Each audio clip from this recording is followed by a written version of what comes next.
The richest man in the city wore the poorest clothes when he walked into Meridian that rainy evening. Joseph King's tattered coat and worn shoes drew sneers from the elite crowd as crystal chandeliers sparkled overhead. Miranda Cole, the restaurant's owner, exchanged knowing glances with Victor, her head waiter, who approached with rehearsed contempt. "The shelter is 5 blocks east," Victor announced loudly, provoking laughter from nearby tables. Only Melissa, a kind-hearted waitress, showed any decency, as the old black man stood with quiet dignity amid the mockery. They couldn't see the sharp intelligence behind his gentle eyes, or know that this simple act of cruelty would determine their futures. Tomorrow, the same people who laughed would learn exactly who they had humiliated, and by then, it would be far too late. Just before we get back to it, I'd love to know where you're watching from today. And if you're enjoying these stories, make sure you're subscribed, because tomorrow's special episode is one you definitely don't want to miss. Rain pelted against the windows of Meridian, the most exclusive restaurant in the city. Inside, crystal chandeliers cast a warm glow over white tablecloths and polished silverware. The soft murmur of conversation blended with gentle piano music as the city's elite enjoyed their evening meals. Fashion moguls clinked glasses with tech billionaires while celebrities hid behind corner tables, pretending they didn't want to be noticed. Miranda Cole surveyed her domain with cold satisfaction. At 45, she had built Meridian from nothing into the crown jewel of the city's dining scene. Her tailored dress and perfect makeup projected the image she wanted: successful, untouchable, and above all, exclusive. She nodded approvingly at a state senator before moving to greet a famous film director. "The Dover soul is exceptional tonight, James," she said, placing a manicured hand lightly on his shoulder. "Chef has outdone himself." In the service corridor, away from the guest's view, Miranda's smile vanished.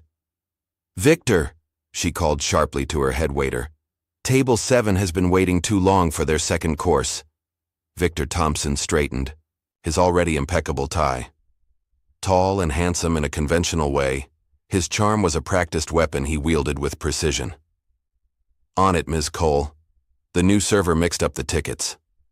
"Fix it," Miranda replied coldly. "And make sure the Watkins party gets the corner booth when they arrive.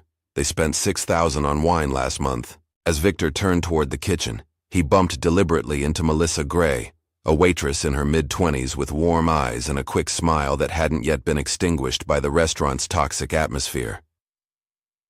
"Watch where you're going," he snapped, though she had been standing still.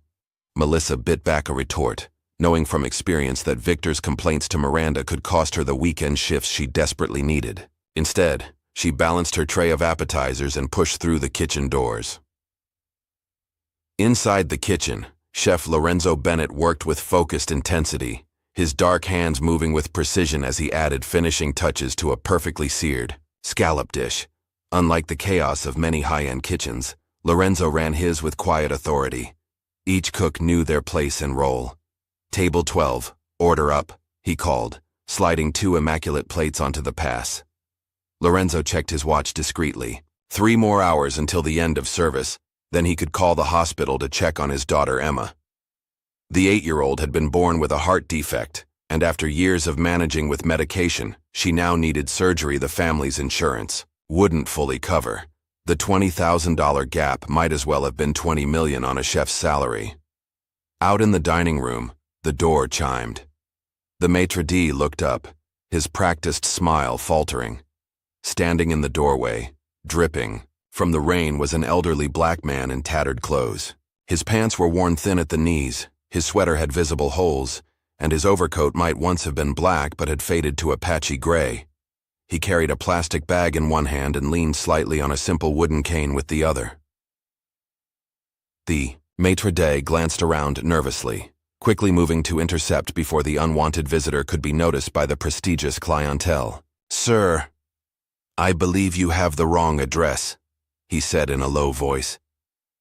The old man smiled gently. "No, I'm exactly where I intended to be. I'd like a table, please." His voice was surprisingly rich and well-modulated, with perfect diction that contrasted sharply with his appearance. This unexpected dignity momentarily confused the maitre d', whose training hadn't prepared him for homeless-looking people who spoke like professors. By now, several nearby diners had noticed the exchange.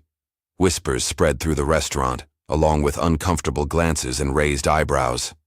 A woman at the nearest table made a show of covering her nose with a linen napkin. Miranda emerged from her office, immediately assessing the situation. With a slight nod to Victor, she conveyed her command. "Deal with this quickly."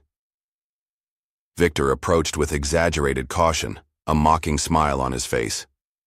"Can I help you?" he asked loudly enough for nearby tables to hear. "The homeless shelter is 5 blocks east. This is a restaurant." The old man regarded Victor calmly. "I'm aware this is a restaurant, that's why I'm here. I'd like a table for one, please." A few diners chuckled. Victor's smile widened. "I'm afraid that's not possible. We have a strict dress code and—" He looked the man up and down with exaggerated disgust. "You clearly don't meet our standards." "I have money to pay," the old man said, reaching into his coat pocket. "Even if you found a 20 on the street, our cheapest entree is $60. Victor smirked. "Now, why don't you shuffle back to whatever cardboard box you call home before I call security?" The laughter grew louder. A young tech CEO at a nearby table held up his phone, clearly recording the exchange for social media. From her position near the bar, Melissa watched with growing discomfort. The old man stood perfectly still, his dignity intact despite the humiliation being heaped upon him. There was something in his eyes, not anger or shame, but a deep, careful observation. He was watching everything, missing nothing. "Sir?" Melissa stepped forward, ignoring Victor's glare. "Would you like me to call you a cab? It's raining pretty hard." The old man turned to her with a gentle smile. "That's kind of you, young lady, but unnecessary. I came here to dine." He turned back to Victor. "And I can afford whatever is on your menu." Victor laughed loudly. "Oh, I'm sure. And I suppose you flew here in your private jet?" "Listen, old-timer, this isn't a soup kitchen. Go bother someone else before you stink up the place." Miranda, deciding the entertainment had gone on long enough, stepped forward. "Victor, please, escort this gentleman out, and maybe give him one of yesterday's rolls for the road." The old man didn't move as Victor approached to take his arm. Instead, he looked directly at Miranda. "Ms. Cole, isn't it? The owner?" Miranda's perfect eyebrows rose in surprise. "You know who I am?" "I make it my business to know about places before I visit them," the old man replied evenly. "Now I understand you're concerned about your establishment's image, but you may want to reconsider how you treat your guests." He glanced around the room at the amused faces of the wealthy diners. "Things aren't always what they seem." Something in his tone made Miranda hesitate. Before she could respond, the maitre d' approached, with a concerned expression. "Ms. Cole, the Whitman party has arrived. The senator's wife is with them." Miranda's attention immediately shifted to the important guests. With a dismissive wave toward Victor, she instructed, "Handle this," before gliding toward the entrance. With her professional smile firmly back in place, Victor gripped the old man's arm tightly. "Time to go, Grandpa." The old man didn't resist, but before leaving he caught Melissa's eye. "Kindness is a rare virtue in places built on appearance," he said softly. "Don't lose it." As Victor practically shoved him through the door into the rain, the old man, who had not once raised his voice or lost his composure, disappeared into the wet darkness. The restaurant quickly returned to normal, the incident already becoming an amusing anecdote for the wealthy patrons to share later. Only Melissa stood watching the door, a strange feeling settling in her stomach. Who was this man? And why did she have the unsettling feeling that they hadn't seen the last of him? Morning light streamed through the windows of Miranda's office as she stared at her computer screen, the glow reflecting off her tense face. Despite Meridian's packed reservation book and sky-high prices, the numbers weren't adding up. Food costs had skyrocketed, repairs to the aging kitchen equipment had been unexpectedly expensive, and the rent for the prime location had just increased by 15%. She took a sip of her third espresso of the morning and checked her email again. Still no response from the Harrison group, the investment firm she'd been courting for months. Without a significant cash infusion, Meridian would be bankrupt within 6 months, a humiliating end to what she'd built through years of calculated networking and ruthless business decisions. The phone on her desk rang. "Ms. Cole, there's a call from Bellevue Hospital regarding Chef Bennett's payment plan," her assistant said. Miranda sighed. "Take a message, and remind Lorenzo that personal calls should be handled on his own time." She returned to the spreadsheets, looking for anything she could cut further. Staff had already been reduced to the minimum. Perhaps they could switch to cheaper suppliers for some ingredients. The customers would never know the difference as long as the presentation remained elegant. A knock at her door interrupted her thoughts. Victor stood there with his daily report. "The lunch service is covered, but Williams called in sick again," he said, stepping into the office uninvited. "I think he's interviewing at Carson's downtown." Miranda frowned. "Fire him. I don't tolerate disloyalty." "Already done," Victor smirked. "I also switched the schedules so I have Gray's section tonight. The Anderson party tipped 400 last time they were here." "Fine, but make sure she doesn't complain to the other staff. The last thing I need is more talk about tip theft." Victor's smile didn't waver. "She knows better than to say anything. I made that quite clear after the last time." Miranda nodded absently, already returning to her financial problems. "The Harrison Group is sending someone to evaluate us for investment. I need everything perfect when they arrive." "Of course," Victor replied smoothly. "I'll make sure of it. Anyone who doesn't meet standards can join Williams in the unemployment line." Meanwhile, in the quietest corner of the kitchen prep area, Lorenzo Bennett spoke in hushed tones on his cell phone. "Yes, I understand the hospital needs payment before scheduling the surgery." He closed his eyes, pinching the bridge of his nose.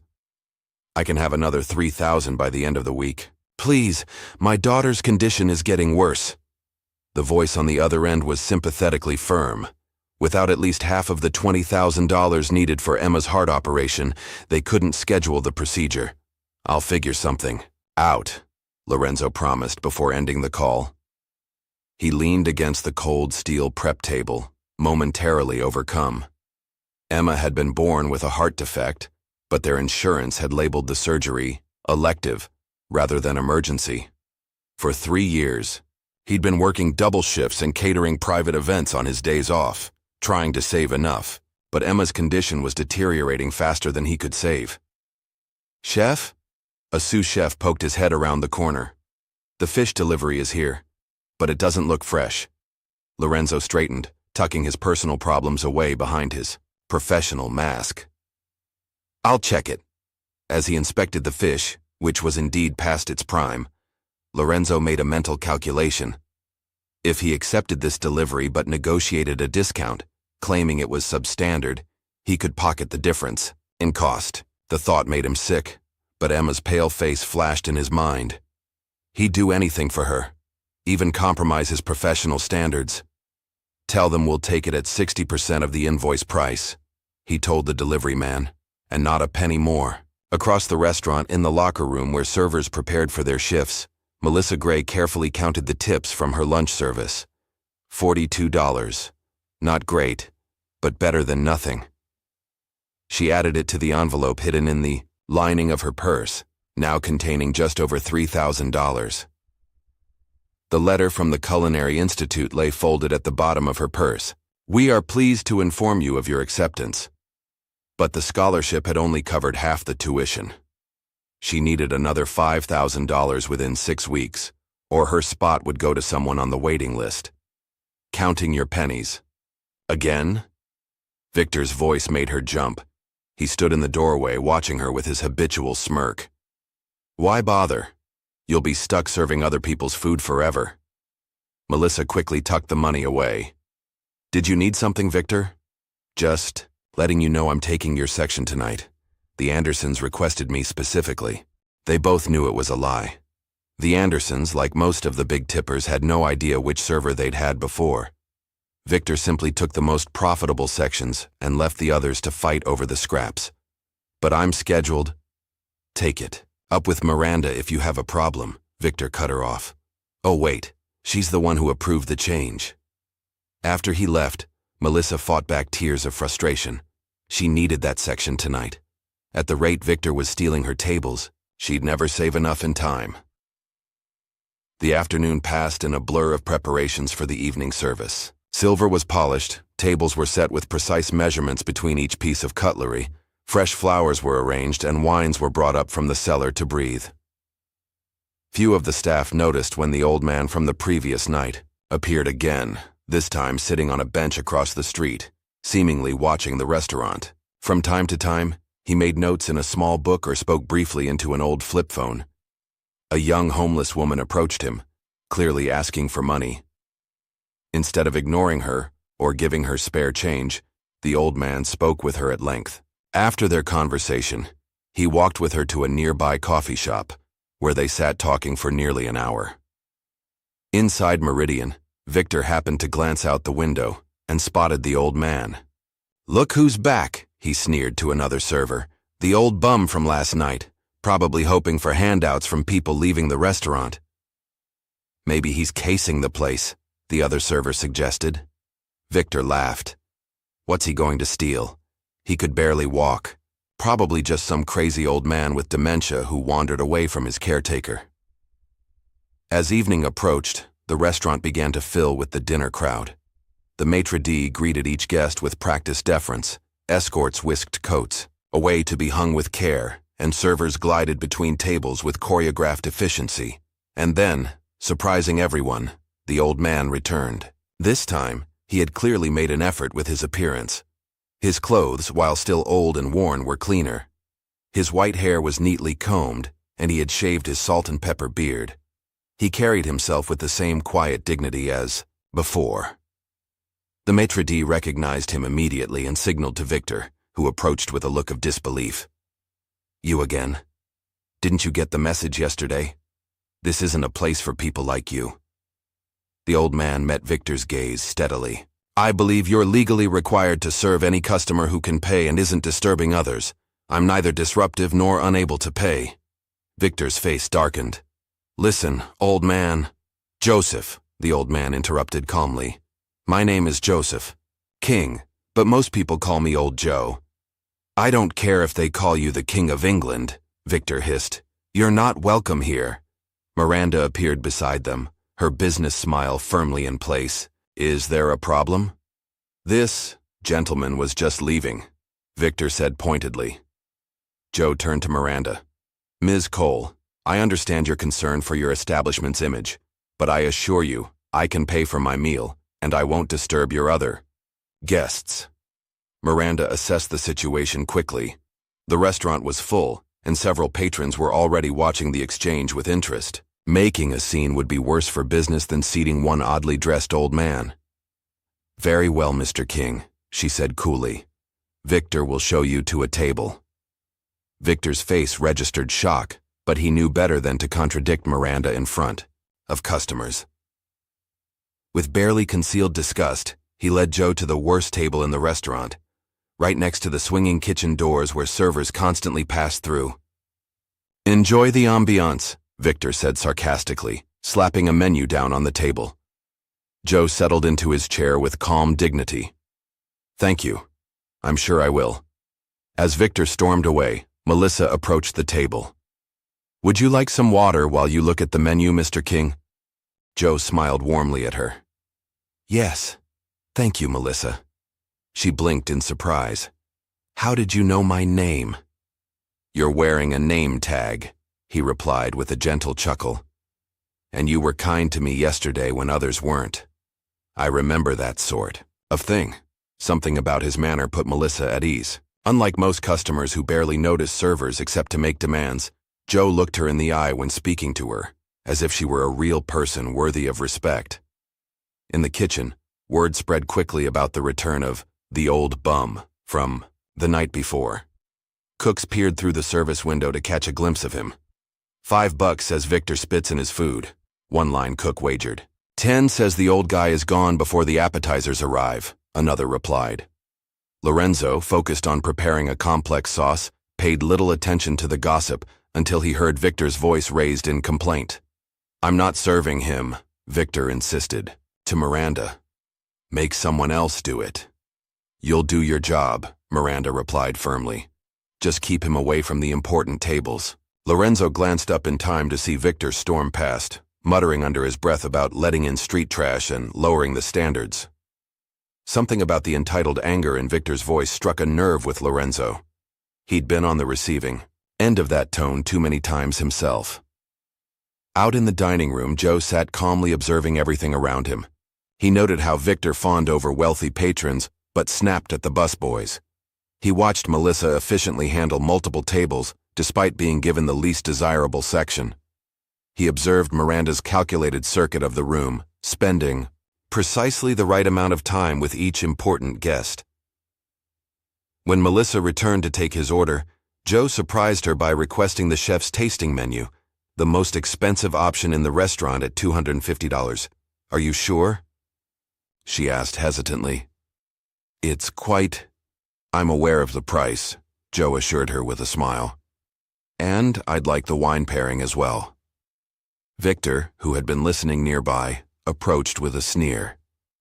That will be $400 up front.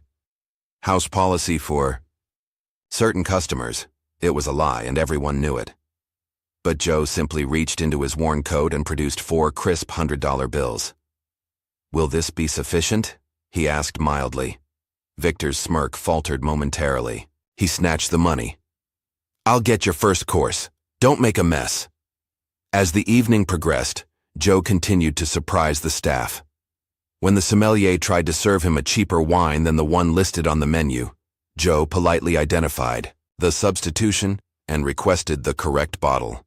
When a famous author at a nearby table quoted a line of poetry, Joe quietly completed the verse and added an insight about the poet's lesser-known works that left the author impressed. In the kitchen, Lorenzo found himself intrigued. When Joe sent compliments specifically to the chef about the balance of acid in the fish course, Lorenzo decided to visit the table himself, something he rarely did. I wanted to thank you for the kind words about the dish, Lorenzo said, approaching Joe's table. Joe looked up with a warm smile. Chef Bennett, the pleasure is mine. Your technique with the sauce was impeccable. Lorenzo raised an eyebrow. You seem to know quite a bit about cooking. I've had the good fortune to dine in many places, Joe replied. Though I must say, your flavor combinations are truly original. The hint of fermented black garlic in the beurre blanc was inspired. Lorenzo couldn't hide his surprise. Few diners could identify such a subtle ingredient. You have a refined palate. Just an appreciative one, Joe said modestly. I imagine such talent comes from passion and training. Where did you study? The question led to a brief but engaging conversation about culinary techniques. As Lorenzo turned to leave, Joe added quietly, By the way, I couldn't help overhearing earlier. I hope your daughter's health improves soon. Lorenzo froze. He never discussed Emma with customers, or even most staff. How did you... I apologize for the intrusion, Joe said sincerely. I only mentioned it to say that children are remarkably resilient. With the right care, miracles can happen. Something in the old man's eyes, a depth of understanding and compassion, made Lorenzo's customary protective walls falter. Thank you, he said simply, before returning to the kitchen. The evening continued, with Joe eating methodically through the tasting menu. In the kitchen, staff continued to speculate about him.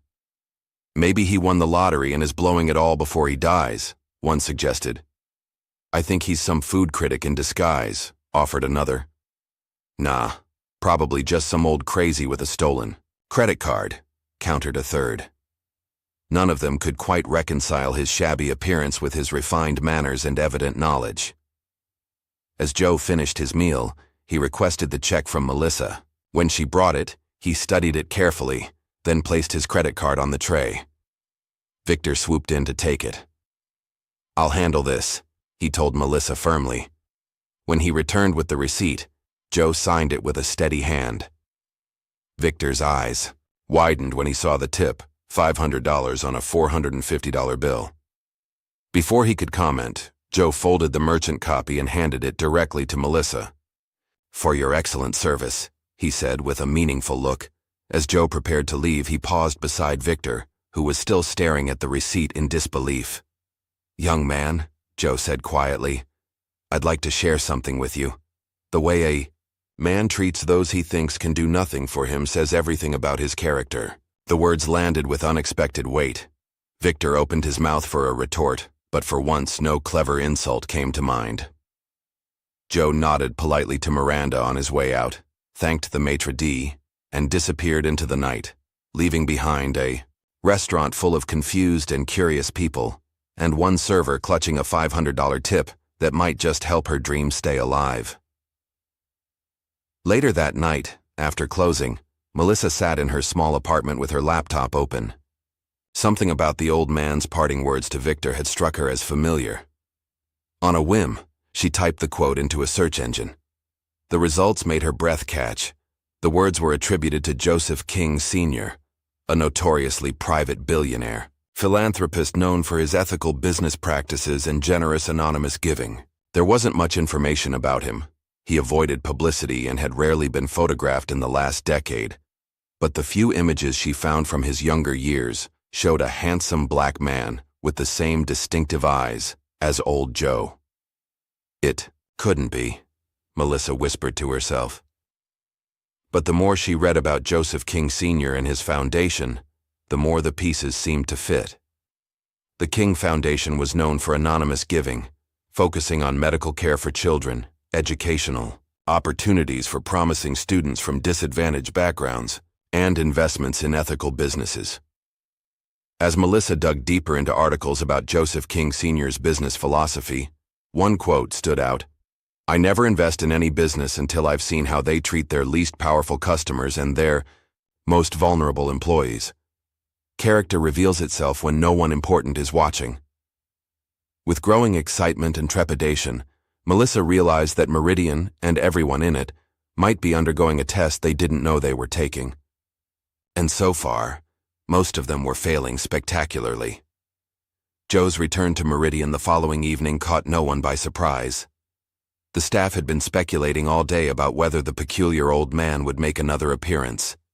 Victor had even made bets with the bartenders about how quickly Miranda would throw him out this time. But when Joe walked through the door, something was different. Though his clothes remained humble, they were notably cleaner. His posture seemed straighter, his presence somehow more commanding despite his unassuming appearance. The maitre d' approached with considerably more respect than the previous night. "Good evening, Mr. King. Would you prefer the same table as yesterday?" "That would be fine, Thomas," Joe replied, using the maitre d's name though the man wasn't wearing a visible name tag. Victor watched the exchange from across the room, his face darkening. The $500 tip from the previous night still rankled him. Money. That should have been his in his estimation. Tonight he'd make sure to handle the old man's table personally. "I'll take care of Mr. King," Victor announced, stepping forward with a smile that didn't reach his eyes. Joe nodded pleasantly as Victor led him to the same table by the kitchen door. The constant swinging of the door and the noise from the kitchen made it the least desirable spot in the restaurant, but Joe settled in without complaint. "Our specials tonight are overpriced for what they are," Victor said with barely disguised contempt. "But I'm sure that won't bother someone like you who clearly has money to burn." "I appreciate the candor," Joe replied calmly. "However, I think I'll trust Chef Bennett's recommendations again. The tasting menu was excellent yesterday." Victor's smile tightened. "Coming right up. I assume you can pay cash again?" Joe reached into his worn coat pocket and pulled out a small, leather card holder. He extracted several $100 bills and placed them on the table. "Will this be sufficient for tonight's meal and wine pairings?" The casual display of cash momentarily threw Victor off balance. "I'll get your first course," he muttered, turning sharply away. At the bar, Victor complained to the bartender. "Something's not right about that old man. Nobody dressed like that carries that kind of cash unless they're into something illegal." The bartender shrugged. "Who cares as long as he tips well? Maybe he's one of those eccentric millionaires you read about." "Please," Victor scoffed. He's probably some retired janitor spending his entire life savings to pretend he belongs here. When the sommelier brought Joe's first wine pairing, a crisp Sancerre to accompany his amuse-bouche, Joe took a thoughtful sip before frowning slightly. "I believe there's been a mistake," he said gently. "This is a lovely wine, but it's not the Domaine Vacheron you've listed on your pairing menu." The sommelier's eyes widened. "Sir, I assure you, it's a Pascal Jolivet," Joe continued unperturbed. "Excellent in its own right, but with a distinctly different mineral profile than the Vacheron. Perhaps you've run out of the Vacheron." The sommelier glanced nervously at Victor, who had instructed him to serve the cheaper wine. I'll check the cellar, sir." As the flustered sommelier retreated, Joe's attention was drawn to a nearby table where a well-known literary critic was dining with a publisher. They were discussing a recent poetry collection, and the critic quoted several lines from Keats. "Beauty is truth, truth beauty. That is all ye know on earth and all ye need to know," the critic recited. From his table, Joe softly completed the quote. "Beauty is truth, truth beauty. That is all ye know on earth and all ye need to know." "The you ought?" Critic turned in surprise. "You know Keats?" "One of my favorites," Joe replied with a warm smile. "Though his Ode on Melancholy speaks to me more deeply as I've aged. Aye, in the very temple of delight, veiled melancholy has her sovereign shrine." The critic's eyebrows rose in genuine surprise. Not many people appreciate his more complex works. He studied Joe with new interest, clearly reassessing his initial impression based on Joe's appearance. Perhaps because few have experienced enough of life's contrasts to truly understand them. Joe suggested. This exchange did not go unnoticed by other diners or the staff. Miranda, making her usual rounds, paused to observe the unexpected conversation between her shabby customer and one of the city's most respected cultural voices. Meanwhile, Melissa had been watching Joe from a distance. After her internet research the previous night, she couldn't help wondering if this humble old man might truly be the reclusive billionaire Joseph King Sr. When Victor was called away to handle a complaint at another table, Melissa seized the opportunity to approach Joe. "How is everything tonight, Mr. King?" she asked, refilling his water glass. "Excellent, thank you, Melissa," Joe replied, "though I sense you have a question beyond the quality of the food." Melissa hesitated, then gathered her courage. "I hope this isn't too forward, but I couldn't help noticing your insight about character yesterday. It reminded me of something I once read." A subtle smile played at the corners of Joe's mouth. "Did it now? And what might that have been?" "A quote from Joseph King Sr., Melissa said, watching his reaction carefully, about how people reveal their true character through how they treat those they believe can do nothing for them. Joe's eyes twinkled, but he neither confirmed nor denied the connection. Sounds like a wise perspective, regardless of who said it. "Tell me, Melissa, if you weren't serving tables here, what would you be doing?" The sudden change of subject caught her off guard. Well, I've been accepted to the Culinary Institute, but I'm still short on tuition." "And what draws you to cooking?" As Melissa shared her passion for creating food that brought comfort and joy to others, she found herself opening up more than she'd intended. Joe listened attentively, asking thoughtful questions that showed genuine interest in her dreams. "You have a gift for seeing possibilities where others see only ingredients," Joe observed. "That's rare and valuable." Before Melissa could respond, Victor returned, inserting himself between them. "Don't you have other tables to attend to?" he said sharply to Melissa. "Of course," she replied, stepping back. "Enjoy your meal, Mr. King." As the evening progressed, Joe continued to surprise the staff with his extensive knowledge of food, wine, and culture. When his main course arrived, a perfectly cooked duck breast with cherry reduction, he complimented the balance of flavors, so specifically that Chef Lorenzo was summoned from the kitchen once again. "You mentioned utilizing black garlic yesterday," Joe said when Lorenzo approached his table. "May I ask where you source it? The fermentation process creates such unique complexity." Lorenzo found himself engaged in a detailed conversation about ingredient sourcing and fermentation techniques. Joe spoke with the authority of someone who had spent years in professional kitchens, yet there was nothing pretentious in his manner. "You know," Joe said thoughtfully as their conversation wound down, "I've always believed that cooking is one of the purest expressions of care we can offer others. Your passion for your craft is evident in every dish." Lorenzo nodded, unexpectedly, moved by the simple acknowledgement. "Thank you. That means more than you might know." As Joe prepared to leave after finishing his meal, he requested his check from Victor, who brought it with barely concealed resentment. Once again, Joe left a substantial tip, this time an even $1,000. But instead of giving the entire tip to Melissa as he had the night before, he divided it, placing half in an envelope with Lorenzo's name written on it. "Would you ensure Chef Bennett receives this?" Joe asked Victor. A small token of appreciation for an exceptional meal. Victor stared at the envelope. "We're not supposed to accept gifts from customers." "I believe there's an exception for gratuities," Joe replied calmly, "and I would consider it a personal favor." Something in Joe's tone made it clear that refusing wasn't an option. Victor reluctantly took the envelope, though Melissa, watching from nearby, suspected it might never reach Lorenzo's hands. As Joe rose to leave, he paused beside Victor. "Young man, I've been observing you these past evenings." Victor straightened defensively. "And? You have potential that you're squandering through unkindness," Joe said simply. "Life has a way of reflecting back what we put into it. Remember that." Before Victor could form a retort, Joe turned to speak quietly with Melissa. "Don't give up on your dreams," he told her. "Sometimes help comes from unexpected places." With that, Joe left the restaurant, leaving behind a trail of confusion, speculation, and for a few staff members, a glimmer of hope. Later that night, after closing, Victor was counting his tips when Melissa approached him. "Did you give Lorenzo the envelope?" Victor's eyes narrowed. "Mind your own business." "That money wasn't meant for you," Melissa persisted. "It was specifically for Lorenzo." "Says who? That senile old man? For all we know, he's some con artist or lunatic." Melissa took a deep breath. "I don't think so.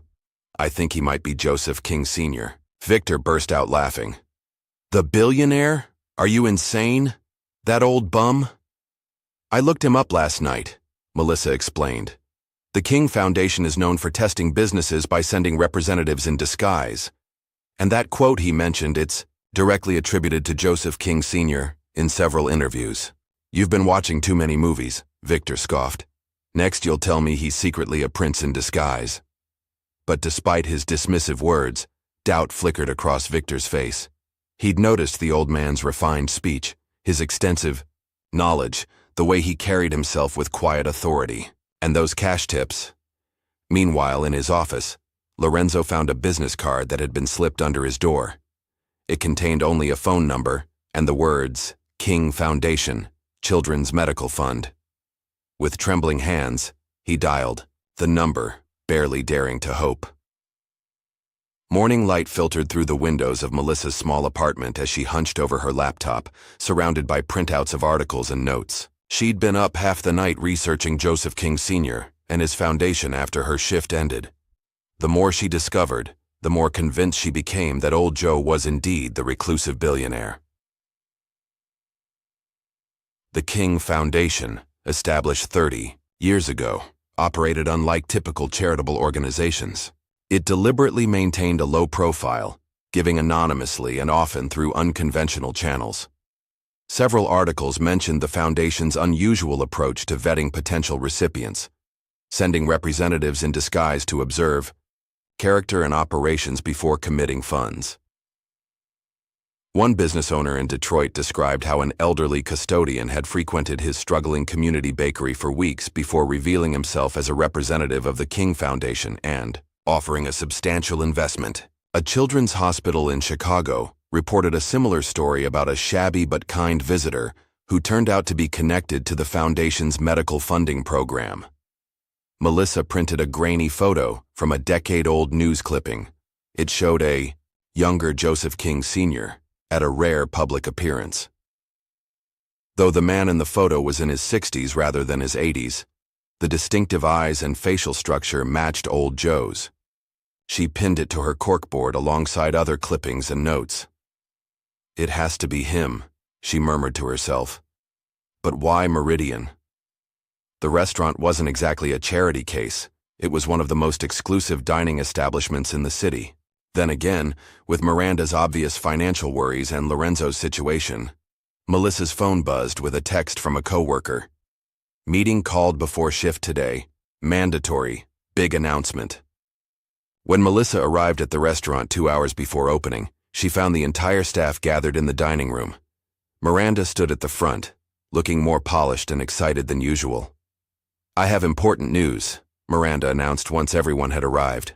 "Tomorrow night we'll be hosting representatives from the Harrison Group, one of the largest investment firms in the country. They're considering a significant partnership with Meridian that would secure our future and expand our brand nationwide." Ayo. Murmur of interest rippled through the staff. "This is the opportunity we've been waiting for," Miranda continued. "Everything must be perfect. Victor will be coordinating service. Chef Bennett will present a special menu. Anyone who doesn't perform to standard will be terminated immediately. Is that clear?" The staff nodded soberly, understanding the stakes. Saluo. The meeting dispersed. Victor pulled aside the senior servers. "I'll be handling the Harrison table personally," he informed them. "They'll be in the private dining room. Miranda wants our most prestigious regular clients seated nearby to create the right atmosphere." Melissa started to return to her prep work when Lorenzo caught her eye, gesturing subtly for her to join him in the kitchen. "Did you give that old man, Joe, your number?" Lorenzo asked once they were alone. Melissa shook her head. "No, why?" Lorenzo glanced around to ensure they weren't overheard. "Someone left a card under my office door last night with the King Foundation's contact information. I called this morning." He took a deep breath. "They've approved full funding for Emma's surgery. She's scheduled for next Tuesday with one of the top cardiac surgeons in the country." Melissa's eyes widened. "Lorenzo, that's amazing. But how?"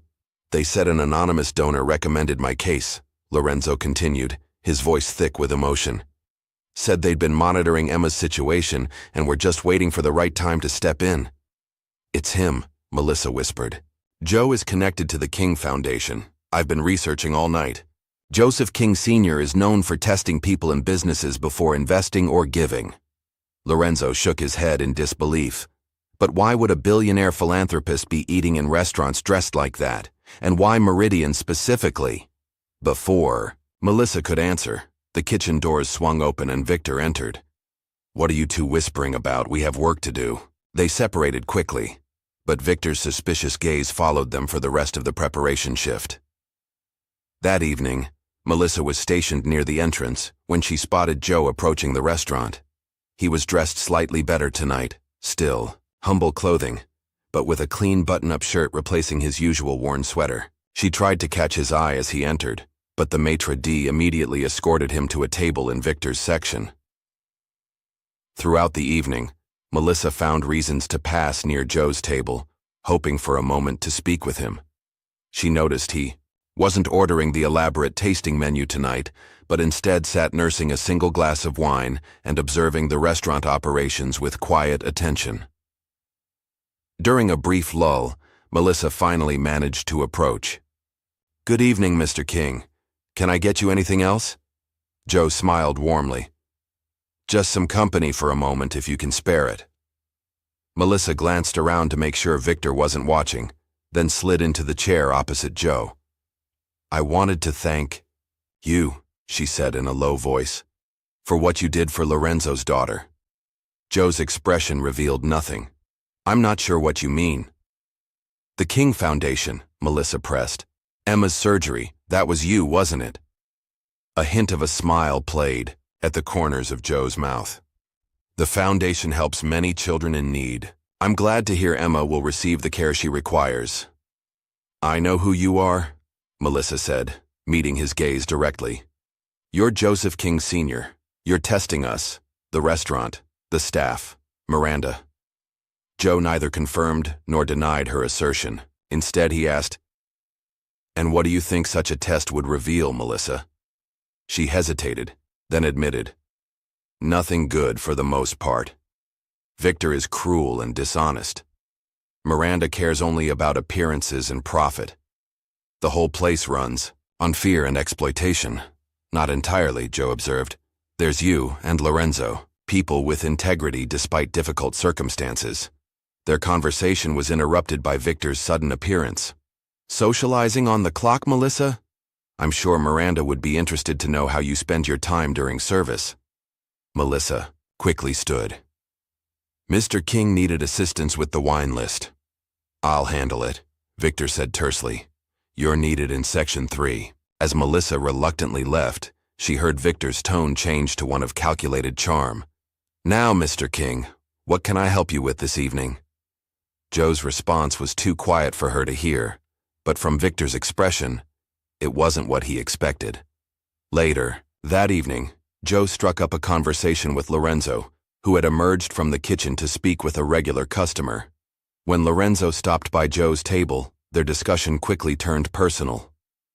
I understand congratulations are in order, Joe said quietly. Emma's operation is scheduled, I hear. Lorenzo's eyes widened. How did you? News travels, Joe replied with a gentle smile. I imagine you're feeling both relieved and anxious. Lorenzo nodded, suddenly finding himself sharing his fears and hopes for his daughter's future with this strange old man who somehow inspired trust.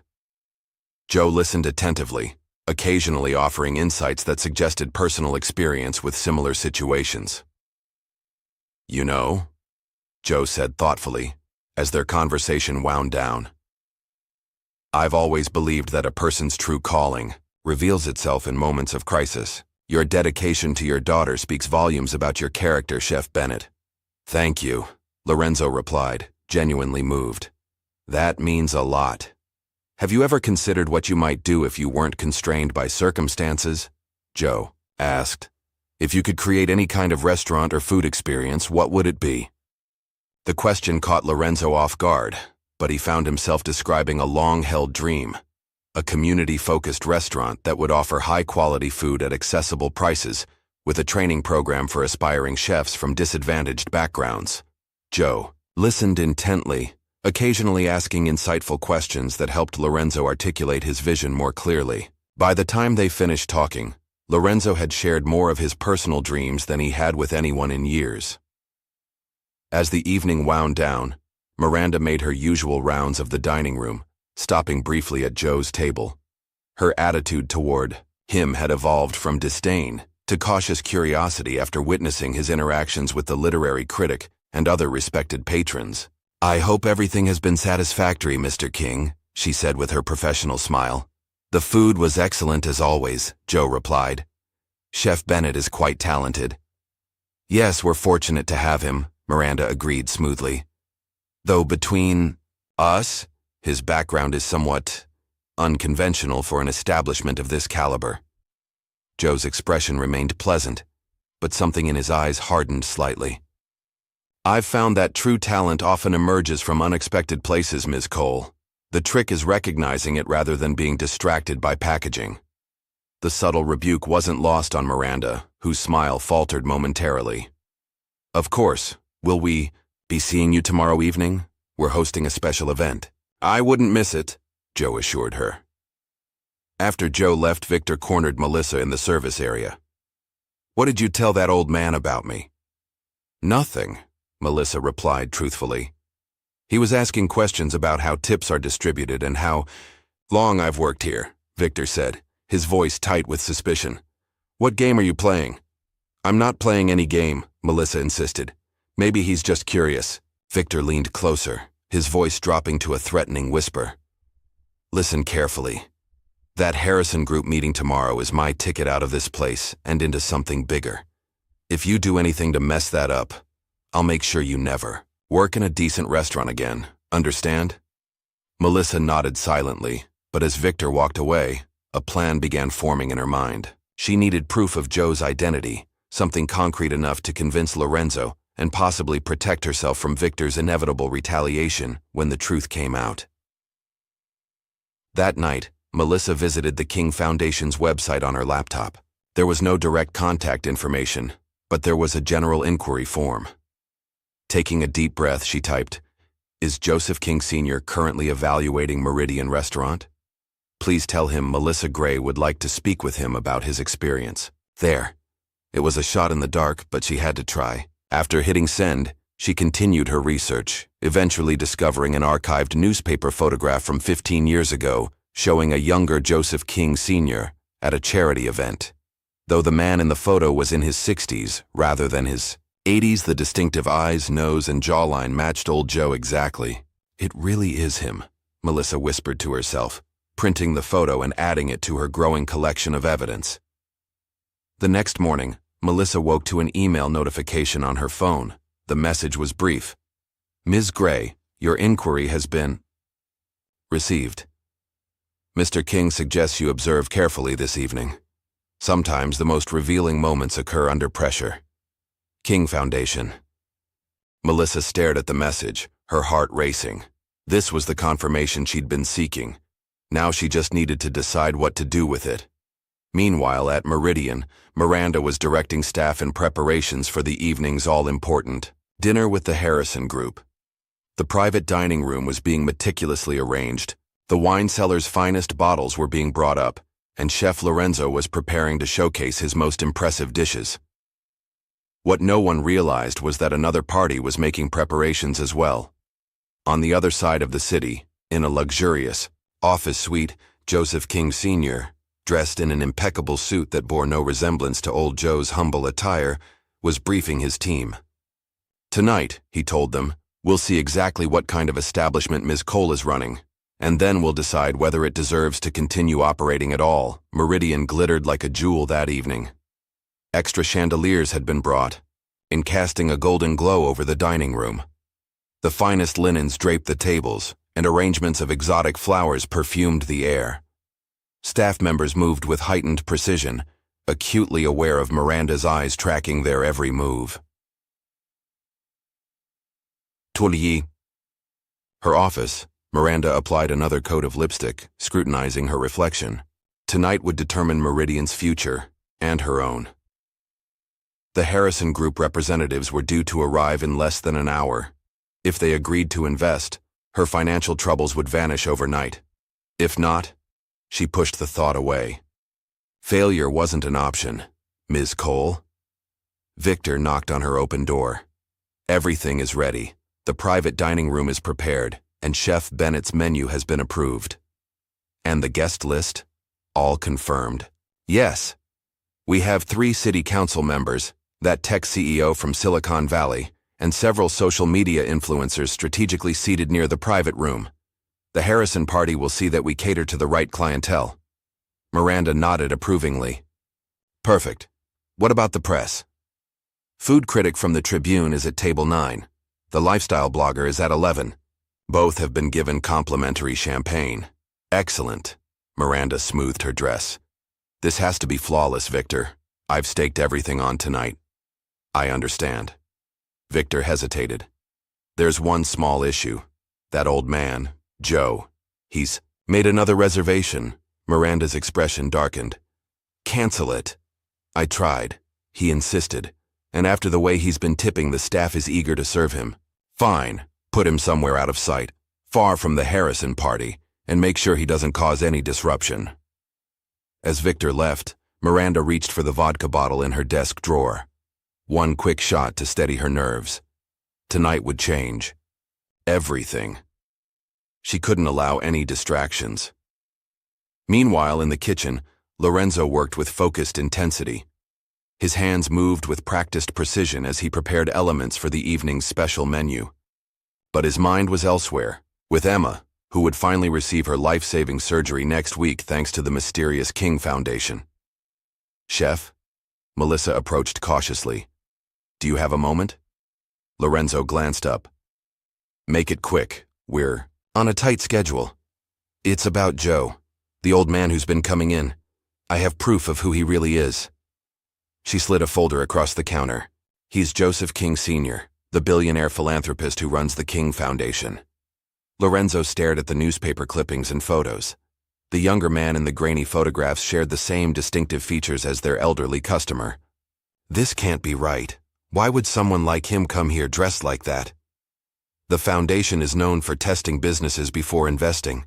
They send representatives, or King himself, in disguise to observe how people behave when they don't know who they're serving. Lorenzo's face paled. And we've been seating him by the kitchen door. Worse, Melissa continued urgently. Victor has been openly hostile to him, and Miranda has treated him like an inconvenience. Tonight could be our last chance to make things right. The Harrison Group meeting. What if it's actually connected to the King Foundation? Before Lorenzo could respond, the kitchen doors swung open and Victor entered. What are you two whispering about? Melissa, you should be on the floor. We open in 15 minutes. As Melissa hurried away, Victor's gaze fell on the folder Lorenzo was hastily closing. What's that? Nothing, just some recipe ideas. Lorenzo tucked the folder under his arm, but not before Victor glimpsed a photo of Joe. Why do you have pictures of that old bum? Victor demanded. He's not a bum, Lorenzo replied evenly. And you might want to show him some respect tonight. Victor's eyes narrowed. What's that supposed to mean? Just a suggestion. Now, if you'll excuse me, I have a menu to prepare. The evening service began with the practiced choreography of high-end dining. Guests arrived to be greeted by name, coats were whisked away, and champagne appeared as if by magic. Miranda circulated among the early arrivals, her social smile firmly in place. At precisely 7 o'clock, Joe arrived. Unlike previous visits, there was something subtly different about him tonight. Though his clothes remained humble, he carried himself with an unmistakable air of authority. The maitre d', noticing the change, escorted him to his table with newfound deference. Victor intercepted them. Mr. King, your usual table isn't available tonight. We have a special event. I'll need to seat you in the back corner. Joe smiled, mildly. That won't be necessary, Victor. My usual table will be fine. Something in Joe's tone made Victor hesitate. For the first time he sensed something beneath the old man's shabby exterior, a quiet power that couldn't be dismissed. We're fully booked with VIP guests, Victor insisted, regaining his composure. The table by the kitchen is unavailable. Joe glanced around the dining room, noting several empty tables, including his usual spot. I see. And these VIP guests?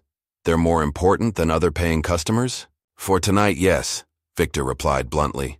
Some people matter more than others, that's just reality. Joe's expression remained pleasant, but his eyes grew serious. An interesting perspective. Tell me, does Ms. Cole share this view of customer value? It's company policy, Victor said firmly. Now, if you'll follow me to the back corner, Joe nodded thoughtfully but didn't move. Before we proceed, I'd like to speak with Melissa. She's been most helpful during my previous visits. Victor's face darkened.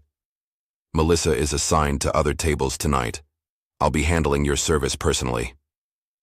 Nevertheless, I'd like to speak with her. The simple request, delivered without heat but with unmistakable authority, left Victor momentarily speechless. He was saved from responding by the arrival of 3 black SUVs outside the restaurant. The Harrison Group representatives had arrived. If you'll excuse me, Victor said tersely, I have important guests to attend to. Follow me to your table or leave. Those are your options. As Victor walked away, Joe remained where he stood, watching, with quiet interest as Miranda rushed to greet the new arrivals. The first 2 were clearly executives in expensive suits, but it was the third person who drew everyone's attention, a distinguished-looking older woman who carried herself with natural authority. Mrs. Harrison, Miranda gushed, it's an honor to welcome you to Meridian.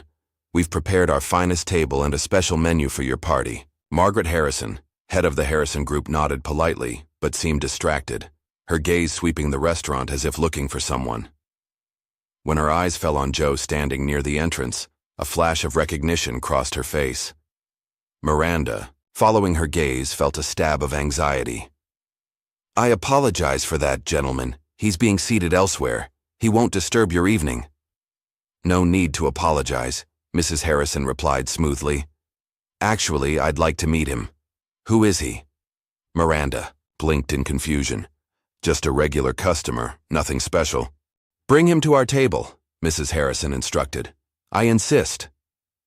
As Miranda signaled frantically to Victor, who looked equally confused, Joe made his way calmly toward the Harrison party.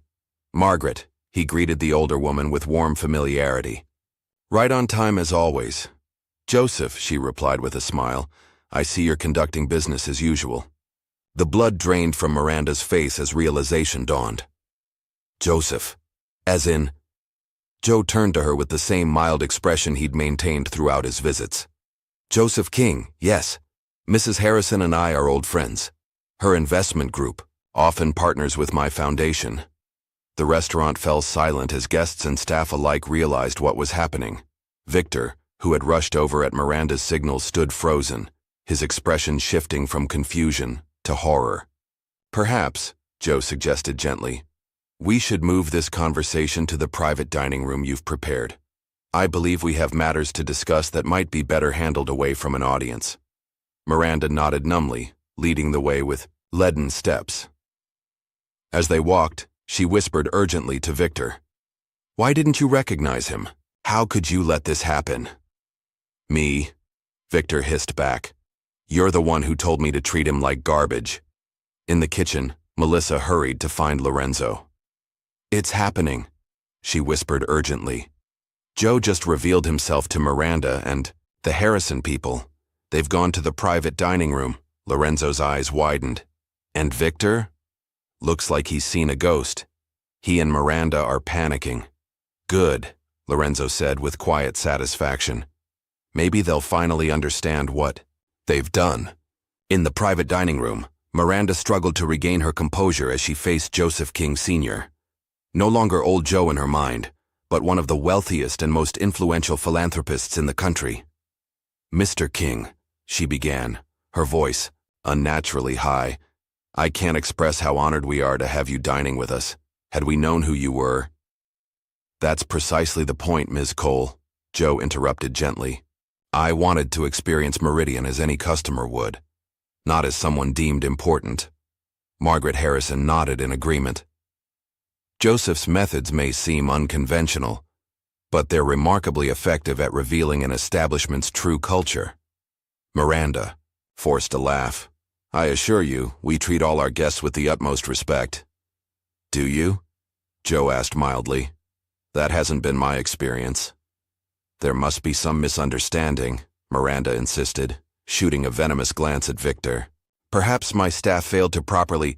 Your staff, Joe interrupted again, reflects your leadership, Ms. Cole. Victor's behavior isn't an anomaly. It's a symptom of the culture you've created. The private dining room door opened, and the maitre D poked his head in. Ms. Cole, there's a situation in the kitchen that requires your attention. Not now, Miranda snapped. It's Chef Bennett, the maitre d' persisted. He's demanding to speak with Mr. King immediately. Before Miranda could object further, Joe nodded. Send him in, please. Lorenzo entered, still wearing his chef's coat, his expression a mixture of determination and hope. Mr. King, I need to thank you properly. What you've done for Emma, I can never repay you. Joe waved away his thanks. No repayment necessary. Chef Bennett, your daughter deserves the best care available. What is this about? Miranda demanded. The King Foundation is funding Emma's heart surgery, Lorenzo explained, his voice thick with emotion. She's seeing one of the top specialists in the country next week. Joe nodded. Lorenzo's dedication to his craft despite his personal struggles impressed me. He puts his heart into every dish, even when those he serves don't appreciate his efforts. The implied criticism wasn't lost on Miranda, whose face flushed with anger. Before she could respond, Victor stepped forward, his mask of arrogance replaced by desperate charm. Mr. King, if there have been any misunderstandings during your visits, I take full responsibility. Had I known who you were... That's exactly the problem, Joe interrupted, his voice suddenly stern. You believed it necessary to know my status before deciding how to treat me with basic human dignity. The private dining room door opened again, and Melissa entered tentatively. I'm sorry to interrupt, but Ms. Gray, Joe greeted her warmly, please join us. We were just discussing Meridian's approach to customer service. Miranda's eyes darted between Melissa and Joe, noting their familiar interaction. You two know each other? Melissa was the only person who showed me consistent kindness during my visits, Joe explained, regardless of my appearance or perceived status. Victor's face darkened with rage. You put her up to this. She knew who you were all along. No, Melissa replied firmly. I figured it out on my own after seeing how Mr. King was treated. Unlike some people, I pay attention to character, not clothing. The tension in the room was palpable as Victor took a threatening step toward Melissa. That's enough, Joe's voice cut through the room like steel. Though he hadn't raised his volume, the authority in his tone stopped Victor instantly. Your behavior right now only confirms what I've observed over the past 3 evenings. Joe turned to address Margaret Harrison. Margaret, I believe we've seen enough to make our decision. Mrs. Harrison nodded gravely. Indeed we have, Joseph. Miranda, sensing her opportunity slipping away, made one last desperate attempt. Mr. King, Mrs. Harrison, please. Whatever impressions you've formed, I assure you they don't reflect Meridian's true values. If you'll give us another chance to show you. I've had 3 chances, Ms. Cole, Joe replied evenly. Each night I watched how you and your staff operate. I saw how you treat those you deem important versus those you don't. I observed the fear you instill in your employees, the corners you cut with food quality, and the toxic culture you've created. Miranda's professional facade crumbled completely. This isn't fair. You came in looking like a homeless person. What did you expect? Basic human decency, Joe answered simply. The same courtesy you'd show anyone. The room fell silent as the impact of his words sank in. In that moment, Victor's face contorted with a final surge of anger and resentment. This is ridiculous, he snarled. You come in here looking like some bum off the street, and we're supposed to treat you like royalty? I've worked too hard to be lectured by some self-righteous old black man playing dress-up games. A collective gasp filled the room at Victor's openly racist comment. Even Miranda looked shocked at the outburst. Joe regarded Victor calmly. And there it is, the truth beneath the surface. Thank you for making my point so effectively. The tension in the private dining room was broken by the arrival of 6 professionally dressed individuals who entered without knocking. They moved, with the coordinated precision of a team accustomed to working together, each carrying tablets and phones. Mr. King, the leader addressed Joe. The cars are ready whenever you are. The mayor sends his regrets that he couldn't join tonight as planned. Joe nodded in acknowledgement before turning back to the stunned faces of Miranda and Victor. With deliberate movements, he removed his worn overcoat to reveal an impeccably tailored suit jacket underneath. From an inner pocket, he withdrew a pair of designer glasses which he put on with practiced ease. In seconds, his entire demeanor transformed. His posture straightened, his movements became more refined, and the full force of his authority filled the room. Joseph King Sr., chairman of the King Foundation and CEO of King Enterprises, he introduced himself formally. Though I believe we've already been acquainted over the past few evenings. The shock on Miranda's face would have been comical under different circumstances. Victor had gone completely pale, his earlier bravado evaporated. But why? Miranda managed to ask. Why come to Meridian like that? I never invest in any business without seeing its true character first, Joe explained. The way an establishment treats its least powerful customers tells me everything I need to know about its values. One of Joe's assistants stepped forward, handing him a leather portfolio. The documentation you requested, sir. Joe opened the folder and scanned its contents. As of 9 o'clock this morning, King Hospitality Group acquired a controlling 51% stake in Meridian's parent company, Prestige Dining Concepts. Miranda gasped. That's impossible. PDC isn't for sale. Every company has its price, Mrs. Harrison interjected smoothly, especially those facing bankruptcy. Your parent company was quite eager to divest individual properties that were underperforming. Financially. Underperforming? Miranda sputtered. Meridian is the flagship restaurant of the entire group. In reputation, perhaps, Joe acknowledged. But according to the financial records we reviewed, Meridian has been operating at a loss for nearly 2 years. Your cost-cutting measures, inferior ingredients, reduced staff, unreported cash transactions, have eroded both quality and integrity.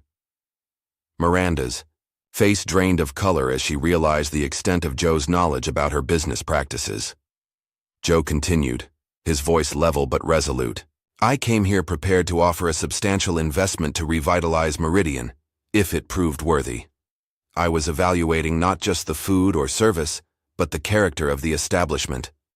He turned to where Melissa and Lorenzo stood watching the scene unfold. I found that character in certain individuals, but not in the leadership. Victor, desperate to salvage something from the disaster, stepped forward with an ingratiating smile. Mr. King, I deeply regret any misunderstanding.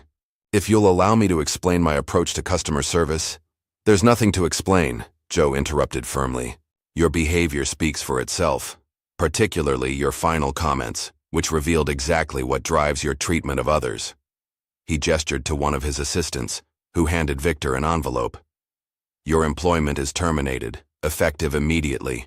This contains severance equal to 2 weeks' pay, which is more generous than what you've offered to the staff members you fired on Ms. Cole's behalf. Victor stared at the envelope in disbelief.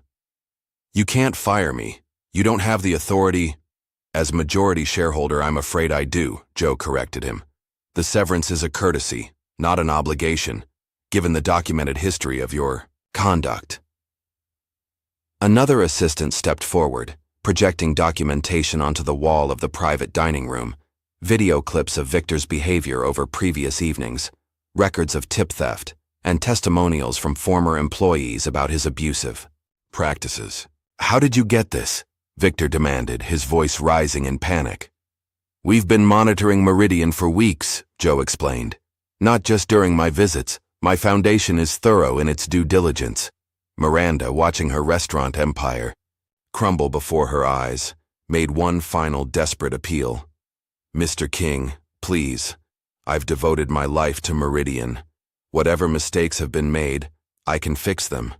Just tell me what you want changed. Joe regarded her thoughtfully. The problem. Ms. Cole isn't specific practices but the underlying values. You've created a culture where appearance matters more than substance, where certain people are deemed valuable while others are treated as disposable. He gestured toward the dining room beyond the closed doors. Out there, you present an illusion of luxury and exclusivity, but it's built on exploitation, corner-cutting, and fundamental disrespect for those you consider beneath you. Miranda's shoulders slumped in defeat as the truth of his words sank in. Joe turned to address Melissa and Lorenzo directly. I believe in second chances, when they're deserved. Both of you have shown exceptional character under difficult circumstances. Melissa, he extended an envelope. The Culinary Institute called this morning to confirm your scholarship. The King Foundation will cover your full tuition and living expenses for the duration of the program. Melissa's eyes filled with tears as she accepted the envelope with trembling hands. I don't know how to thank you.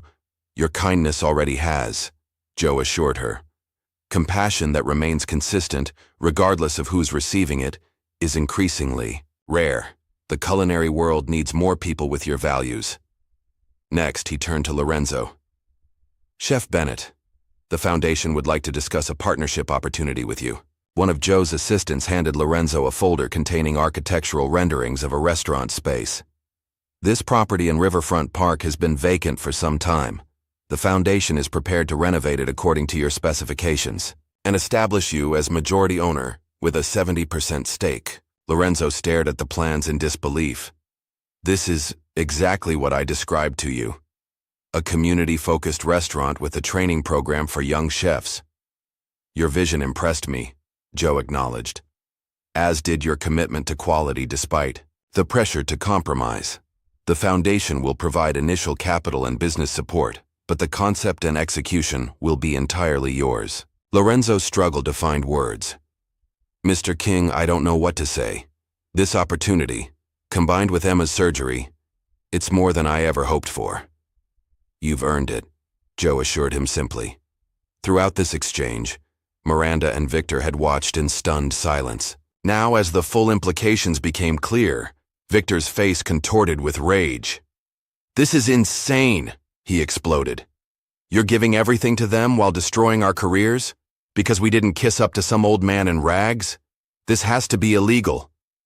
Joe regarded him calmly. "Nothing illegal about a majority shareholder making personnel changes, Mr. Thompson. As for your career, I suggest you use this as an opportunity for reflection. Success built on cruelty and prejudice is ultimately unsustainable." Victor stormed out, slamming the door behind him. Miranda, left alone to face the consequences, attempted one final negotiation. "What happens to me in all this? Is my career over as well?"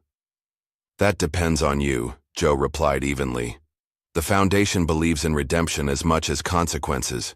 You'll retain 15% ownership of Meridian, but as a silent partner only. The restaurant will close for 3 months for complete restructuring, new management, retraining, and a revised business model that balances profitability with ethical practices." He handed her a business card. "My assistant will contact you tomorrow to discuss transition details. I suggest you use the closure period to consider what kind of legacy you truly want to build." With that, Joe signaled to his team that the meeting was concluded. As they prepared to leave, he paused beside Melissa and Lorenzo. "Remember," he told them quietly, "true wealth isn't what you accumulate, but what you give. Your value was never determined by this place or these people. It was within you all along." As Joe walked through the main dining room toward the exit, the staff and customers fell silent, watching in amazement as the shabby old man they had dismissed was revealed to be one of the most powerful businessmen in the country. He nodded politely to the stunned maitre d', left a generous tip for the coat check attendant who had previously ignored him, and stepped out into the night. Not as old Joe in tattered clothes, but as Joseph King Sr., a man whose simple disguise had revealed the truth about Meridian and everyone in it. The news spread through the city's restaurant community like wildfire. Overnight, Meridian went from being the pinnacle of fine dining to the center of a scandal that fascinated the culinary world.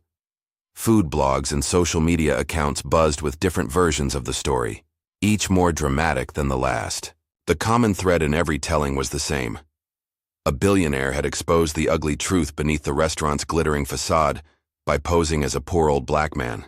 For the staff of Meridian, the morning after brought a mixture of anxiety and hope. They gathered in the dining room, which felt strangely quiet without the usual pre-service bustle.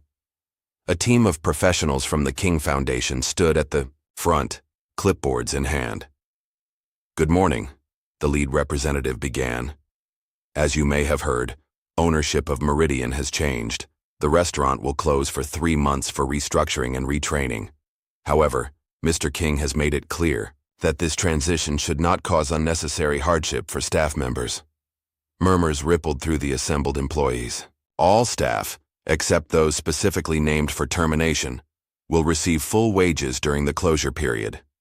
Additionally, any tips that were skimmed by management over the past year have been calculated based on financial records and will be reimbursed in full." Gasps and exclamations of disbelief filled the room. For many of the servers who had suffered under Victor's tip theft, this represented thousands of dollars they'd given up hope of ever seeing. When Meridian reopens, it will operate under a new management structure and a revised business model. Those who wish to remain with the restaurant will undergo retraining. Those who prefer to seek employment elsewhere will receive assistance, with placement and references. As the meeting continued, Miranda watched from the doorway of her office, her face a mask of controlled emotion. In the harsh morning light, she looked older, the carefully maintained facade of perfection beginning to crack. When the Foundation representative finished addressing the staff, he approached her with a folder. "Ms. Cole, if you'll sign these papers, we can begin the transition process." Miranda took the folder with stiff fingers. "And if I refuse?"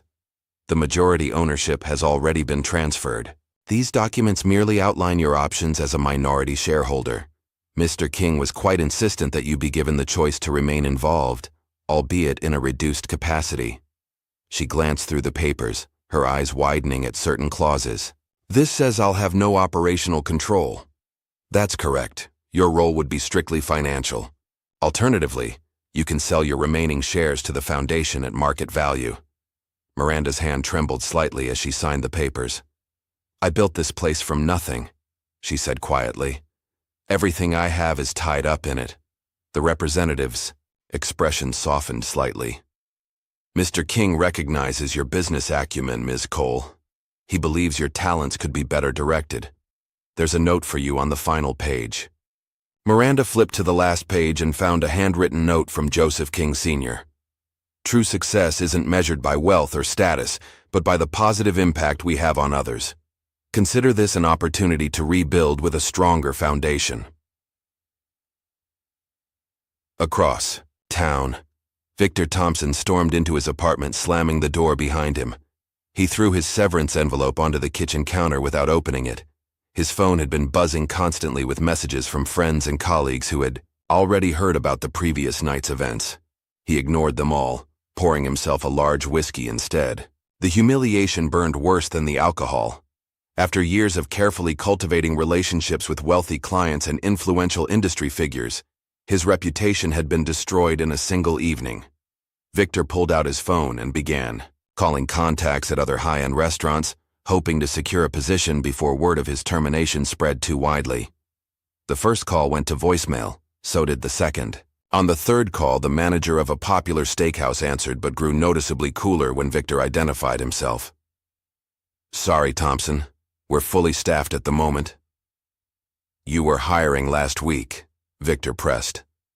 I saw the listing. An uncomfortable pause followed. Look, we've heard what happened at Meridian. King Enterprises has a lot of influence in this town. Maybe try something in another city. One by one, doors closed. By evening, Victor had exhausted his list of contacts. No one was willing to hire the man who had publicly insulted Joseph King Sr. with racist comments. His carefully constructed career was collapsing around him. Meanwhile, in a hospital room across the city, Lorenzo sat beside his daughter Emma's bed, reading her a story. The 8-year-old's face lit up with each character's voice her father created, her illness momentarily forgotten in the joy of the tale. A knock at the door interrupted them. A distinguished older man in a white coat entered, followed by a nurse carrying a tablet. Chef Bennett? I'm Dr. Richardson, the King Foundation. Arranged for me to consult on Emma's case. Lorenzo stood to shake the doctor's hand. Thank you for seeing us. We've been waiting for this surgery for so long. Dr. Richardson reviewed Emma's chart on the tablet. I've studied her records. The procedure she needs is complex but has excellent outcomes when performed properly. I'd like to schedule her for next Tuesday. My team will perform the operation at no cost to your family. Next Tuesday? Lorenzo repeated in disbelief. We were told it would be months before she could get on the schedule. The foundation has made certain arrangements, Dr. Richardson explained diplomatically. Emma's case is now a priority. After discussing the details of the procedure and recovery process, Dr. Richardson left them with an encouraging smile. Try not to worry too much, Chef. Your daughter is in good hands. When they were alone again, Emma looked up at her father with wise eyes that seemed too old for her young face. That nice old man from your restaurant did this, didn't he? The one you told me about? Lorenzo nodded, too overwhelmed to speak. You said he looked poor but talked like he knew everything about food, Emma continued thoughtfully.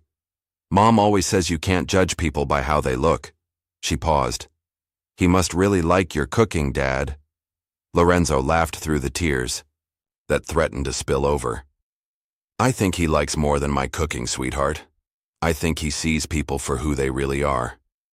Across the city, Melissa sat in her small apartment, staring at the scholarship letter from the Culinary Institute. The King Foundation had not only covered her tuition, but also provided a stipend for living expenses and supplies. She would begin classes the following month. Her phone buzzed with a text from Lorenzo. Emma's surgery scheduled for Tuesday. Dr. Richardson himself will do it. All covered by the foundation. Still can't believe this is happening. Melissa smiled as she typed. Her reply, amazing news. Give Emma a big hug from me. Can't wait to visit her after the surgery. As she set her phone down, Melissa's gaze fell on the news article open on her laptop.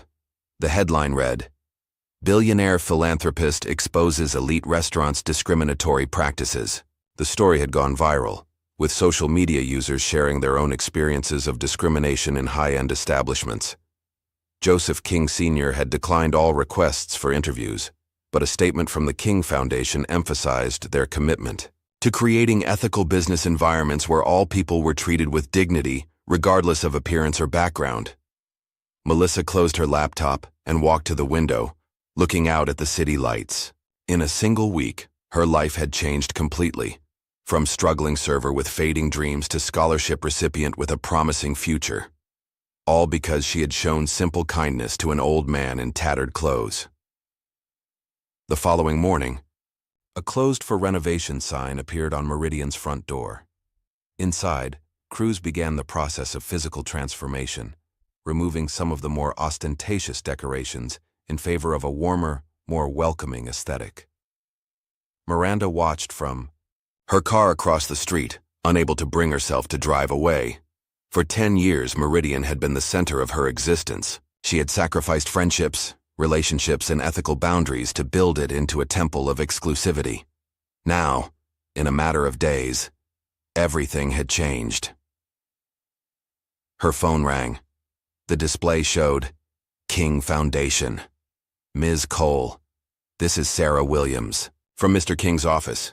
He suggested you might be interested in a consulting position. Your experience with high-end restaurant operations could be valuable for our hospitality development program in underserved neighborhoods." Miranda's first instinct was to refuse. Consulting for community restaurants was a far cry from running Meridian. But as she watched workers removing the restaurant's pretentious gold signage, something shifted inside her. What exactly would this position entail? She asked carefully. Helping local entrepreneurs develop sustainable business plans for food service establishments in areas without access to quality dining options. The salary is competitive, and there's potential for equity in successful ventures. It wasn't Meridian. It wasn't the glamorous life she had built for herself, but it was a chance to use her skills without the constant pressure of maintaining appearances at any cost. "I'll consider it," Miranda said finally. "Can you send me the details?" As weeks passed, the story of Joseph King Sr. and Meridian gradually faded from headlines, replaced by newer scandals and sensations. But its impact continued to ripple through the lives of those involved. Victor Thompson, unable to secure work in any respected restaurant in the city, eventually took a position as a server at an airport chain restaurant, the kind of establishment he had previously mocked. The irony wasn't lost on him as he forced smiles for hurried travelers who barely looked at his face, much less knew his name. Lorenzo spent every available moment at Emma's bedside during her recovery. The surgery had been successful, and her improvement was remarkable. During the long hours in the hospital, he had filled notebooks with ideas for his new restaurant, menu concepts, training programs, community engagement initiatives. Each day brought Emma closer to health, and Lorenzo closer to a dream he'd never thought possible. Melissa began her courses at the Culinary Institute, excelling in both technical skills and creative development. Her experience serving in a high-pressure environment gave her advantages over classmates who had never worked in professional kitchens.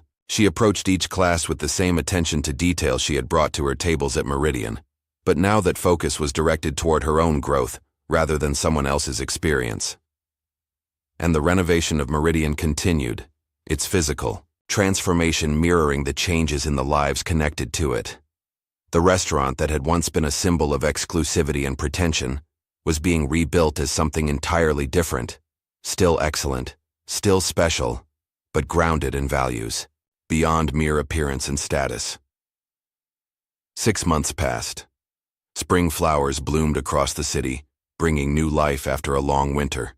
The newly renovated restaurant, now renamed King's Table, opened its doors with a mission statement proudly displayed at the entrance: excellence in food and service for all who enter, regardless of appearance or status. The interior had been transformed. Though still elegant, the atmosphere was warmer and more welcoming. The tables were spaced more generously, the lighting softer, the acoustics designed for conversation rather than hushed reverence. Most significantly, the pricing structure had been revolutionized. Premium dishes remained for those who could afford them, but a substantial portion of the menu offered excellent food at accessible prices. Behind the scenes, the changes were even more dramatic. Staff received living wages plus benefits, eliminating the desperate dependence on tips that had fostered such toxic competition. A training program provided career advancement opportunities for everyone from dishwashers to servers, and one night each week, the restaurant operated as a community kitchen, serving high-quality meals to those who could not afford to dine out. The management team, personally selected by Joseph King Sr., emphasized character and ethics alongside culinary and service skills. Several former Meridian staff members had returned after retraining, grateful for the improved working conditions and renewed sense of purpose. Across town, in a sun-filled classroom at the Culinary Institute, Melissa demonstrated knife techniques for a group of visiting high school students from underserved neighborhoods. The outreach program, funded by the King Foundation, aimed to inspire young people to consider careers in culinary arts. The most important ingredient in any dish isn't something you can buy, she told the attentive teenagers. It's the care you put into it. That's what transforms food from mere sustenance into something meaningful. After the demonstration, she checked her phone and smiled at a message from Lorenzo. Emma's final checkup today. Doctor says she's completely recovered. Celebration dinner at my place tonight. Bring your appetite. Melissa texted back her acceptance before gathering her knives. In the 6 months since Meridian's closure, she and Lorenzo had developed a close friendship, supporting each other through their respective transitions. His new restaurant, Emma's Kitchen, was scheduled to open the following month, and Melissa had already agreed to intern there during her summer break from school. That evening, she arrived at Lorenzo's modest home, bearing a bottle of wine and a homemade dessert, a technical challenge from her pastry class that she'd perfected over several attempts. Emma answered the door, her face glowing with health. Melissa, Dad's in the kitchen pretending he's not nervous about you tasting his new recipes. Lorenzo appeared behind his daughter, wiping his hands on a kitchen towel. Don't listen to her. I'm not nervous at all about having a future master chef critique my cooking. The warmth between them had grown naturally over shared meals and conversations, bonding over their mutual experience of having their lives transformed by a chance encounter with Joseph King Sr. As they enjoyed dinner, Lorenzo shared updates about his new restaurant. The training program has 10 students enrolled already. Former foster care kids, people recovering from addiction, veterans transitioning to civilian life. All of them passionate about food, but lacking traditional opportunities. That's amazing, Melissa said sincerely. How's the renovation coming along? Almost finished. The King Foundation team is incredibly efficient. They've incorporated every element I asked for, even my crazy idea about the open demonstration.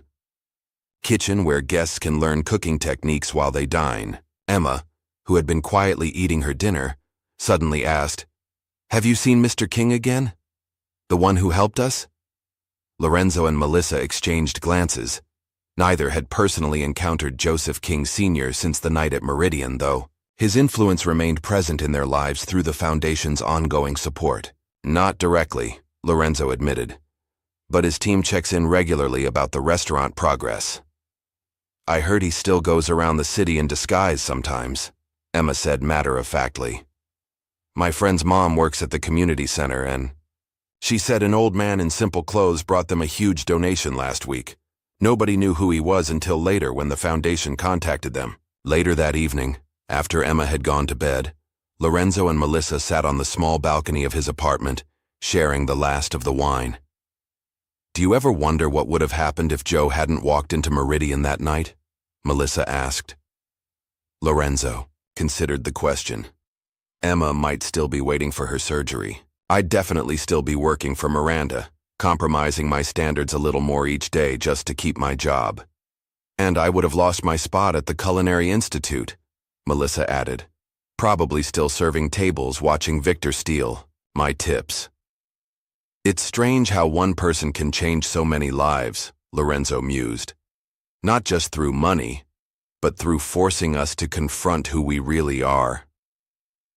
Across town, In a very different setting, Miranda Cole sat in a small community cafe. She had helped develop in a neighborhood that had previously been a food desert. The modest establishment bore little resemblance to Meridian's opulence, but there was an authenticity to it that her former restaurant had lacked. The consulting position with the King Foundation had evolved into a full-time role as director of their community restaurant initiative. To her own surprise, Miranda had discovered a genuine satisfaction in using her business acumen to create sustainable food service models in underserved areas. The cafe where she sat was the third successful opening under her guidance. The owner, a local woman who had previously run an informal catering business from her home kitchen, had just received a small business award for entrepreneurship. Miranda's phone chimed with an email notification. Opening it, she found a brief message from Joseph King Sr.'s office. Mr. King would like to meet to discuss expanding the community restaurant program nationally. Are you available next Tuesday? Miranda felt a flutter of nervous anticipation. She had not faced Joseph King Sr. directly since the night he had revealed his identity at Meridian. Though they had communicated through his foundation team, this would be their first face-to-face meeting since her humbling. She typed a simple reply. I would welcome the opportunity to discuss expansion. Tuesday works well. As she set down her phone, Miranda glanced around the bustling cafe. Tables were filled with local residents enjoying good food at reasonable prices. Staff members moved efficiently, but without the frantic pressure she had once imposed at Meridian. There was laughter, conversation, community. For the first time in her career, Miranda realized she had helped create something of genuine value. Not just a status symbol or a profitable business, but a place that improved the lives of those it touched. The revelation was both uncomfortable and liberating. The following day, the paths of those connected to the Meridian story intersected once more. The King Foundation hosted a preview dinner at the soon-to-open Emma's Kitchen, bringing together community leaders, culinary professionals, and foundation partners. Lorenzo presided over the kitchen with confident humility, directing his newly trained staff with respect and clear guidance. Each dish that emerged represented his vision of accessible excellence, sophisticated flavors and techniques applied to ingredients that ordinary people could recognize and afford. Melissa, given the night off from her studies to attend the event, watched her friend with pride. She had contributed several ideas to the menu during development, and Lorenzo had graciously credited her input. Miranda arrived late, slipping into the dining room quietly. Though invited in her capacity as foundation director, she felt a lingering awkwardness about facing Lorenzo and Melissa. To her surprise, both greeted her with professional courtesy rather than resentment. The concept is remarkable, Miranda told Lorenzo sincerely. You've created something truly unique here. Thank you, Lorenzo replied. I've had excellent guidance. His eyes moved meaningfully to the entrance, where Joseph King Sr. had just arrived. No longer disguised as Old Joe, Joseph King Sr. presented an impressive figure in a well-tailored suit, yet he carried himself with the same quiet dignity that had been evident even in his humble clothing. He moved through the room greeting guests, eventually making his way to where Lorenzo, Melissa, and Miranda stood. Chef Bennett, he said warmly, shaking Lorenzo's hand. The food is exceptional. Even better than I remembered from Meridian, now that it truly reflects your vision. Thank you, Mr. King, Lorenzo replied. None of this would exist without you. I merely provided opportunity, Joseph corrected gently. You provided the talent and character that made it worthwhile. He turned to Melissa. And how are your studies? Progressing, Ms. Gray? Extremely well, she answered with a genuine smile. I'm at the top of my class in both technique and theory. I'm not surprised, Joseph said. Your natural empathy gives you an advantage many chefs lack, the ability to truly consider the experience of those you serve. Finally, he acknowledged Miranda with a respectful nod. Ms. Cole, I've been following your work with the Community Restaurant Initiative. Most impressive. Miranda accepted the compliment with newfound humility. It's been educational. I've had to unlearn as much as I've learned.